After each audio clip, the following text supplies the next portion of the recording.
അല്ല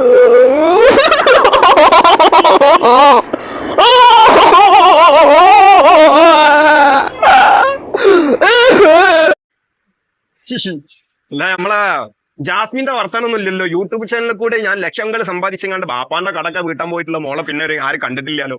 വരുമായിരിക്കും ഇല്ലേ? വരും, വരാതിരിക്കില്ല. അല്ലാതെ ഇവിടെ പോവാനാണ്. ഇതെന്താ സംഭവം എന്ന് വെച്ച് കഴിഞ്ഞാല്, ഇപ്പം ഞാൻ വിചാരിച്ചത് ഈ യൂട്യൂബ് അല്ലെങ്കിൽ ഈ ബിഗ് ബോസ് ഈ സാധനം, സോറി കേട്ടോ, സാധനം എന്നൊക്കെയാ ഉദ്ദേശിക്കുന്നത്, ഈ സ്ത്രീനെ അധികം തരത്തില് ഇതാക്കുമെന്നല്ല. അത് ഞാനൊരു കോഴിക്കോട്ടുകാരാണ്. അപ്പൊ ഇവിടെ ഈ സാധനം ഇങ്ങള് ആ ഒരു സംസാരമൊക്കെയാണ്, അതല്ലാതെ വേറെ ഒന്നും ഉണ്ടായിട്ടൊന്നുമില്ല. അങ്ങനെ ഞാൻ പറഞ്ഞു പോകണം. അപ്പം ഇവിടെ നോക്കുകയാണെന്നുണ്ടെങ്കിൽ ഇവള് എന്താ പറയാ, ഈ ബിഗ് ബോസിന് ഇറങ്ങിയതിന് ശേഷം യൂട്യൂബിലേക്ക് നേരിട്ട് വന്നിട്ട് കരഞ്ഞൂടും ഒരു ഒറ്റ പൊട്ടിക്കരച്ചിൽ കാര്യമെന്നാണ് ഞാൻ വിചാരിച്ചിട്ടുള്ളത്. പക്ഷെ അനങ്ങിയിട്ടില്ല. ആ നുളോളിയോ നിലവിളിയോ തേങ്ങലോ മോങ്ങലോ അല്ലെങ്കിൽ ഒച്ചയില്ലാതെ ഈ അടിച്ചു പിടിച്ച് കരയാന്നൊക്കെ പറയില്ലേ, അങ്ങനത്തെ ഒന്നും ആരും കണ്ടിട്ടില്ല. ഇനി വരുമായിരിക്കില്ലേ? വരും, വരാതിരിക്കില്ല. അതന്നെയാണ്. അപ്പം ഞാൻ മനസ്സിലാക്കുന്നത് ഇവള് എന്ത് പറഞ്ഞാടാ ഇവള് വായ തുറക്കുക, എന്തെങ്കിലും പറഞ്ഞ് വെളുപ്പിക്കണ്ടേ? അതിന് കാര്യങ്ങൾ വേണം, അതിന് കാരണങ്ങൾ ഉണ്ടാവണം. എന്തെങ്കിലും പറഞ്ഞു കഴിഞ്ഞാൽ ഈ ആളുകളൊക്കെ മറ്റേ സാധനം തിന്നിരിക്കുന്ന ആളുകളൊന്നുമല്ല, നേരം ഭക്ഷണം ചോറും അരിയും അന്നും കഴിക്കുന്ന ആളുകളാണ് എല്ലാവരും. അപ്പം ഇതുപോലെ ഇനിയിപ്പോ ഞാൻ എന്ത് പറയും? ഇനിയിപ്പോ ഞാൻ എന്തെങ്കിലും പറയുമ്പോ എന്റെ ഫാൻസിന്റെ കാര്യമൊക്കെ പറയുകയാണെന്നുണ്ടെങ്കിൽ ഇവിടെ പോലുള്ള കുറച്ച് ആളുകൾ അത് അത്രയേ ഉള്ളൂ. ഫാൻസിന്റെ കാര്യം അത് അത്രയേ ഉള്ളൂ. കാരണം എന്താണെന്ന് വെച്ച് കഴിഞ്ഞാൽ ഒരു തരത്തിലൊരു ഇത്തിരി വകതിരിവ് അടുത്ത് കൂടെ പോലും തീണ്ടി പോകാത്ത കുറച്ച് ടീംസാണ് ഇവളുടെ ഫാൻസ് എന്നൊക്കെ പറഞ്ഞെടുക്കുന്നത്. എന്താ പറയാ, ഇപ്പോഴും ഈ മലയാളികൾക്കാണ് ഏറ്റവും എഡ്യൂക്കേഷൻ ഒന്നും, അതല്ലെങ്കിൽ ഈ ഭയങ്കര സാക്ഷരത മലയാളികൾ എന്നൊക്കെ പറയുന്നെങ്കിൽ കൂടെ തീരെ സാക്ഷരത ഇല്ലാത്ത അല്ലെങ്കിൽ ഈ ലോകത്ത് തന്നെ സാക്ഷരത ഇല്ലാത്ത മനുഷ്യന്മാരെന്ന് തോന്നിപ്പോകുന്ന കാര്യങ്ങളും ഈ മലയാളികൾ തന്നെയാണ് അധികം ചെയ്തു കൂട്ടില്ല. അതിൽ പെട്ട ഒരു ഉദാഹരണം, ചെറിയൊരു ഉദാഹരണമാണ് ജാസ്മിന്റെ ഈ ഫാൻസ് എന്നൊക്കെ പറയുന്ന ആളുകൾ. എന്താ എനിക്കറിയില്ല, അത് ഓരോരുത്തർ ഇഷ്ടമാണ്, അതിനെ കുറിച്ചൊന്നും ഞാൻ സംസാരിക്കുന്നില്ല. ഇപ്പൊ ഈ ജാസ്മിന് എന്തായാലും ഇവള് ഇപ്പൊ ഞാൻ ബിഗ് ബോസിൽ പോയപ്പോ അങ്ങനെ ഇങ്ങനെ അത് ഇത് മറ്റേത് മറിച്ചത് എന്നുള്ള ഒരു സംസാരത്തിന്റെ ഒരു തുടക്കമല്ല ജാസ്മിൻ ചെയ്യാനുള്ളത്. അഫ്സലിനെ കുറിച്ചിട്ട് വേണം ജാസ്മിനെ നീ തൊള്ള തുറക്കാൻ, അഫ്സലിനെ കുറിച്ചിട്ട് മെൻഷൻ ചെയ്യുക. അവളുടെ അല്ലെങ്കിൽ ഇന്ത്യയും അഫ്സലിന്റെ ലൈഫിൽ ഇനി മുമ്പോട്ട് പോകും, അതെങ്ങനെയാണ് ഇതെങ്ങനെയാണെന്നുള്ളതൊന്നുമല്ല. നീ അഫ്സലിനെ എന്താണ് ബി ഹൗസിനുള്ളിൽ പോയിട്ട് എനിക്ക് ആ കാര്യങ്ങളൊന്നും റിവീൽ ചെയ്യേണ്ട കാര്യമില്ല. ഞാൻ അതിന്റെ ഒക്കെ തുടക്കക്കാരെത്തി. അപ്പൊ എനിക്ക് മനസ്സിലാവുന്നില്ല, എനിക്ക് ഈ എന്താ പറയാ, അപ്പൊ എനിക്ക് അങ്ങനത്തെ സിറ്റുവേഷൻസ് ഒക്കെ ഉണ്ടാവും. ഞാനൊരു മനുഷ്യൻ തന്നെയാണ്. ഈ സാമ ഇങ്ങനെ കണ്ണിൽ പൊട്ടി മുളച്ച് അതിലേക്ക് എന്താ ഞാൻ എന്താ പറയാൻ, ഞാൻ ഏത് രീതിയിൽ ആ സാധനത്തിനെ വർണ്ണിക്കും? എനിക്ക് അഫ്സലിന്റെ അടുത്ത് തോന്നിയിട്ടുള്ള പ്രണയം അത് പ്രണയമാണോ? ഗബ്രീന്റെ അടുത്ത് തോന്നിയിട്ട് എനിക്ക് പ്രണയമല്ല, ഞങ്ങൾ അടക്കി പിടിച്ചിരിക്കുക, ഒരുമാതിരി തൂറാനൊക്കെ മുട്ടിയിട്ട് ഇടിച്ചു പിടിച്ചൊക്കെ ഇരിക്കൂലേ, അതേമാതിരി ഇരിക്കാന്നൊക്കെയാണ് പറഞ്ഞത്.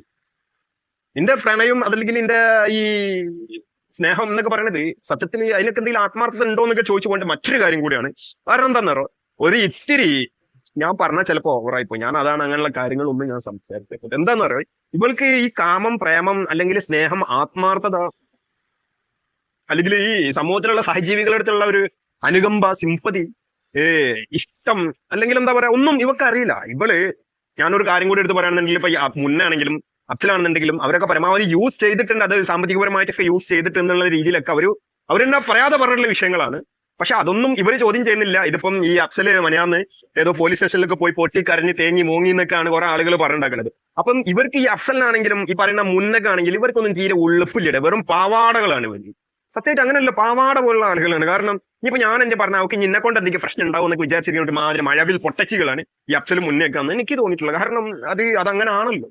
അല്ലെങ്കിൽ ഇവർക്ക് എന്താ ഒരു ആണെന്ന പോലെ ഒന്നും കണ്ട, അല്ലെങ്കിൽ ഈ ജീവിതമൊക്കെ ഇമാതിരി വീട്ടിൽ നിന്നും പുറത്തേക്ക് ഇറങ്ങാൻ പറ്റാത്ത ഒരു അവസ്ഥ ആക്കി ഇരുത്തി വീട്ടില്, എന്നിട്ടും കുഴപ്പമില്ല, അതെന്തെങ്കിലും ആയിക്കോട്ടെ, പാവല്ല ജാസ്മിൻ. എടാ ഈ കുറച്ച് കൊമ്പത്തുള്ള കുറച്ച് പൈസയും അല്ലെങ്കിൽ അങ്ങനെ ഇതിപ്പോ ഇവള് മാത്രം നല്ല കുറെ ആളുകൾ, അത് പുരുഷനാണെങ്കിലും സ്ത്രീകളാണെങ്കിലും ഒക്കെ ഉണ്ട്. അങ്ങനെ അത് കുറച്ച് നല്ല ടീംസിനൊക്കെ നോക്കി അല്ലെങ്കിൽ നല്ല നല്ല സർക്കിളൊക്കെ ഉള്ള ടീംസിനൊക്കെ നോക്കി എടുത്ത് അവരെ കുറച്ച കാലമൊക്കെ കൊണ്ടുവരുന്നു.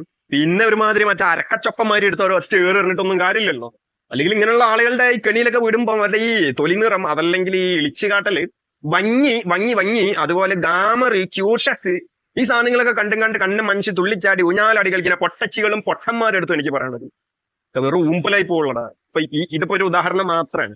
കാരണം എങ്ങനെയാണടാ ഒരു സമൂഹത്തിൽ നിന്നോ അല്ലെങ്കിൽ ഇന്ത്യയിൽ നിന്നോ ലോകത്തോ ഒരു മനുഷ്യൻ, ആണെന്നോ പെണ്ണെന്നിലേക്ക് ഉപരി ഒരു മനുഷ്യൻ എങ്ങനെ ചിന്തിക്കോടാ? എങ്ങനെ ചിന്തിക്കാൻ പറ്റും?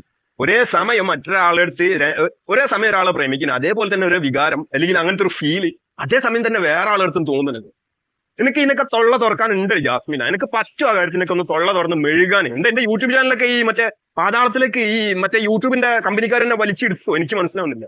അതല്ലെങ്കിൽ ഇന്റെ നാവൊക്കെ അങ്ങോട്ട് അടിയിൽ കൂടി തന്നെ ഇറങ്ങി അങ്ങോട്ട് പുറത്തേക്ക് പോയി, എനിക്കതും മനസ്സിലാക്കില്ല.